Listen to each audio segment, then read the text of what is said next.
Hello and welcome to the Creative Kobold. I'm Gara.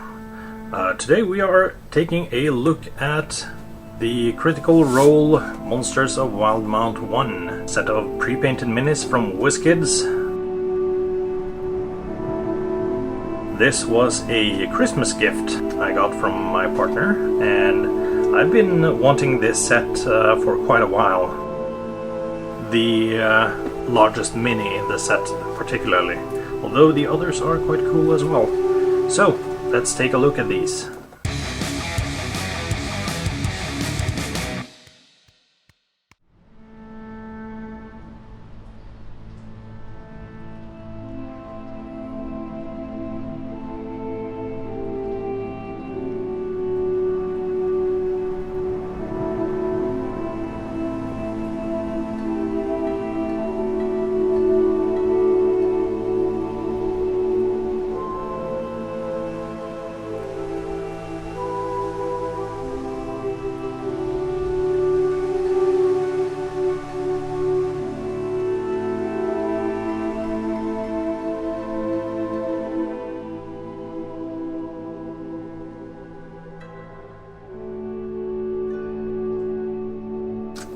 Well, that was an endeavor. Wizkids' packaging is so up and down. Like they've been trying a lot of things, but seems they can't find like the sweet spot for their minis. And you know, this foot broke off just trying to get it out of the packaging without using any excessive force. So that's not particularly good. You saw me cutting up the plastic there, and it didn't just cut, it broke. So that's just way too hard plastic. Thing about that, yes, the minis will arrive in good condition, but at the same time, when you're kind of breaking the minis trying to get them out of the box, you've not really solved the problem.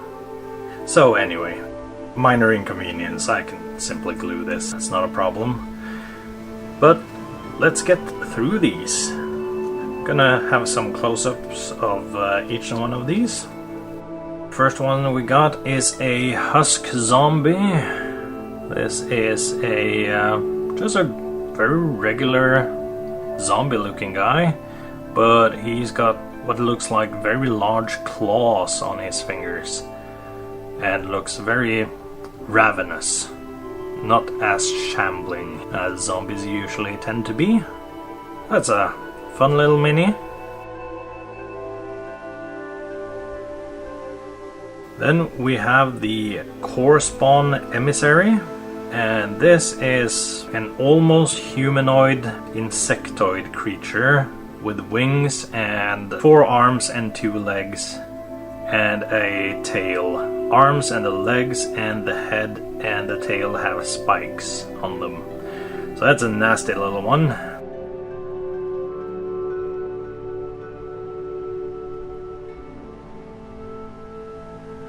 Then we have the Core Spawn Seer. That's a very interesting, another insectoid creature. The face looks like, I don't know, I'm not sure what that is supposed to be. It kind of looks like some fragmented crystal or something. It looks really cool, I just don't know what it is.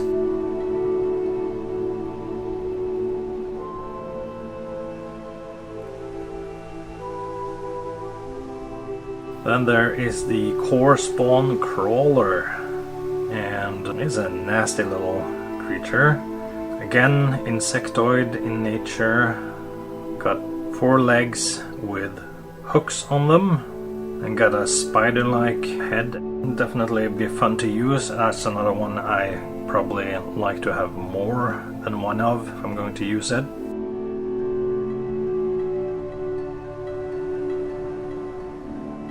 Then we have the Aorian Absorber. So this is something I would imagine seeing in Final Fantasy. I don't personally find this too interesting, but I could definitely use it. I don't think it's necessarily super creative design on this one. It's just a big cat with an eye on the tail, but sometimes it doesn't have to be super creative or weird, you know? Also, very, very interesting color choice there. Then it is the Aorian Reverser. I mean, that's just like a large, brightly colored dog person. Almost like a were-dog. Got some nice details with the stripes on the back there. Again, not super interesting, but it's fine.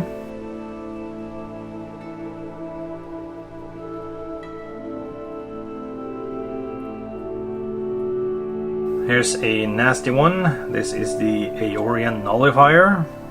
It's a humanoid with very long arms and claws and a snake's head and then a whole bunch of mouths, both on the front and the back of the torso, with snake tongues coming out of each and every one of those. So that's a bit fun.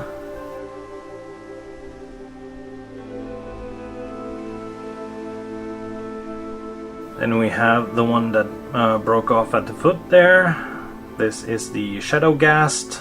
It is basically, yeah, it's just a ghast that is dark blue and with some magical miasma.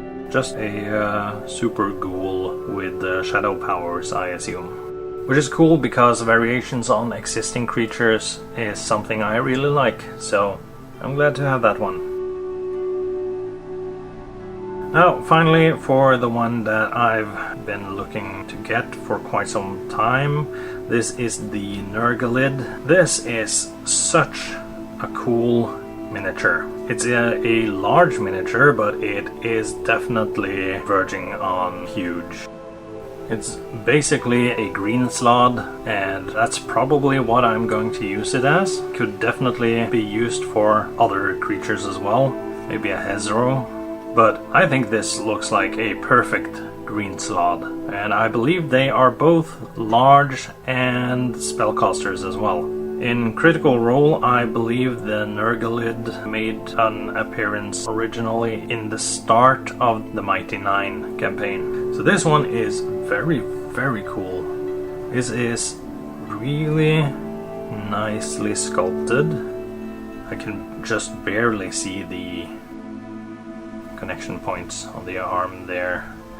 It's a bit more visible there, but overall it's much better than what you usually see from Wizkids. You can see on the Aorian Nullifier where it is very obvious connection lines or gaps, but here it is only visible if you're looking for them, basically. And the paint job's really good. Over at minisgallery.com, this mini was voted the best large-sized mini of 2022, and there were even people saying they considered it the best Wizkids mini ever, and I can absolutely see why.